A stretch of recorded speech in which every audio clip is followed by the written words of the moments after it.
From the depths of a prison cell to the pinnacle of Hollywood glory, this is the story of a man who forged his own redemption. Witness the ultimate resurrection of Robert Downey Jr., the actor who proved that even the most broken iron can be tempered into a legend. The story doesn't begin with a hero, it begins with a tragedy disguised as a playground. Imagine a child with eyes like liquid chocolate, born into the avant-garde royalty of 1960s Greenwich Village.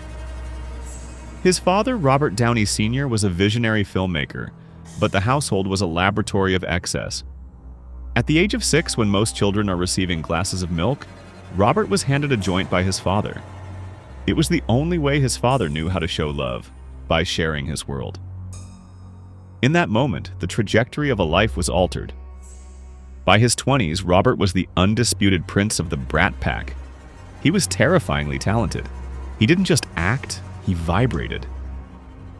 In 1992, he became Charlie Chaplin in Chaplin, a performance so transformative that the Academy nominated him for Best Actor. He was 27 years old. He had the world on a string, but underneath the tuxedo, the string was fraying. The late 90s were a blur of blue lights, courtrooms, and orange jumpsuits. The industry that once worshipped him now whispered about him like a ghost story. He was the uninsurable actor. The low point didn't happen in a jail cell. It happened in a stranger's bed. High on a cocktail of substances, Robert wandered into a neighbor's house and passed out in their child's bed. He was arrested again and again. Then came the Gray Bar Motel, the California Substance Abuse Treatment Facility and state prison. He was a superstar being beaten by inmates for the crime of being famous. He once said that being in prison was like being in a very bad neighborhood where the doors don't have locks. He lost his wife. He lost his home. He lost his dignity. By 2001, he was working at an Italian restaurant for $8 an hour, washing dishes while his former peers were winning Oscars. He was a has-been before he was 40. It's like I have a loaded gun in my mouth, and I like the taste of the gunmetal. RDJ to a judge in 1999. The turning point is now legendary. In 2003, Robert was driving down the Pacific Coast Highway with a car full of drugs. He stopped at a Burger King. He bit into a cheeseburger, and it tasted so disgusting, his senses so dull and his soul so tired, that he had a moment of crystalline clarity. He drove to the ocean, he walked to the edge of the water, and he threw every single vial, every pill, and every ounce of his old life into the Pacific. He decided he was done, not because he had to be, but because he wanted to live. He started practicing Wing Chun Kung Fu. He started meditation. He took tiny, humiliating roles just to prove he could show up on time. He met Susan Levin, a producer who saw the fire behind the wreckage.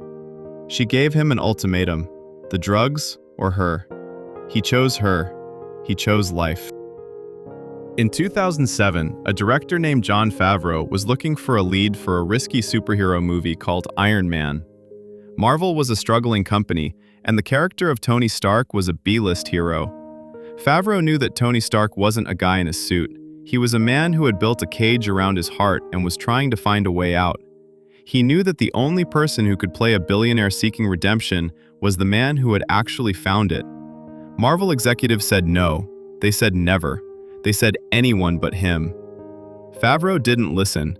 Robert didn't quit. He screen tested with a hunger that terrified the producers. When the cameras rolled, he didn't just play Tony Stark. He became the meta-commentary of his own life. I am Iron Man. Those 4 words weren't in the script. Robert ad-libbed them.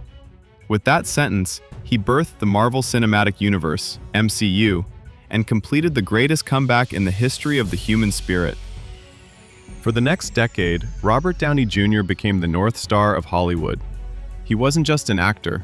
He was the godfather of a global phenomenon. He mentored younger actors, he led with grace, and he became the highest-paid actor in the world.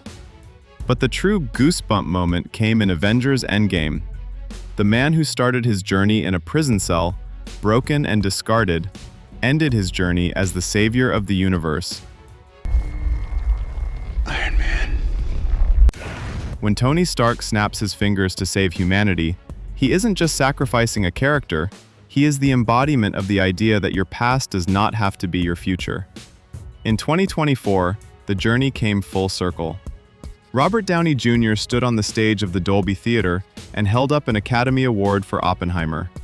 He didn't win it for being a movie star, he won it for being a master of his craft. He looked out at the crowd, the same industry that had once banned him, and he didn't gloat. He thanked his veterinarian, his wife Susan, for rescuing a snarling rescue pet and loving him back to life. Robert Downey Jr. is proof that it is never too late to start over. He spent years in the dirt, but he didn't stay there. He used the stones thrown at him to build a castle. If you feel like you've failed, if you feel like the world has written you off, remember the man who sat in a California prison cell in 1999. He didn't know then that he would one day be the hero of a generation. He just knew he had to win the next hour, then the next day. The furnace doesn't destroy the iron, it tempers the steel.